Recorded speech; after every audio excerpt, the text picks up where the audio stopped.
Со томбола, по случаен избор баџанакот на спикерот Тала Џафери, Нури Бајрами седна на заменичкото место во Државната комисија за спречување корупција.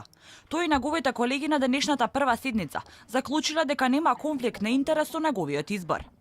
Државната комисија констатира дека во конкретниот случај не настанува состојба на судир на интерес. Следејќи ја правната теорија во Република Македонија, односно согласно одлуката на Уставниот суд број 24 од 2018 година, донесена од Уставниот суд на Република Македонија, со која се појаснети роднините по сватовство до втор степен, а тоа се родителите на брачниот другар на избраното, односно именуваното лице, како роднини по сватовство од втор степен. На инсистирање на новинарите, и самиот Бајрами се дообјасни, побара како што рече да заврши шоуто и да почнат со работа. Вели дека немал што да крие, па дури и праша дали требал да крене рака и сам да се пријави од собранискиот спикер му е баџанак. Не сум по партиска линија тука, не сум ничи линк и сега да откривам нешто што е приватно и ево ќе го откривам. Жена ми работи во приватен сектор, син ми е надвор од земјата поради ова што се случува во Македонија.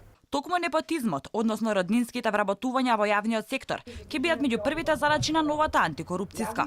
Законот нас ни отвара врата да можеме ние по собствена иницијатива тоа да го истражуваме и ние тоа ќе го направиме и ќе ги побараме да ни ја достават целокупната документација со проведените постапки за вработувањето по нашата истражување и анализа, јавноста ќе биде известена. Македонија повеќе од една година беше без антикорупцијска, а новата вели дека ќе го надомости пропуштеното, односно ќе ги разгледа и другите скандали како оној во Фондот за иновации, каде меѓу другите грантови доби и новоформираната фирма на снаата на премиерската советничка за култура Цветанка Ласкова, но и компании во деловна собственост на вице-премиерот Кочо Андјушев и на пратеникот на СДСМ Хари Локвенец.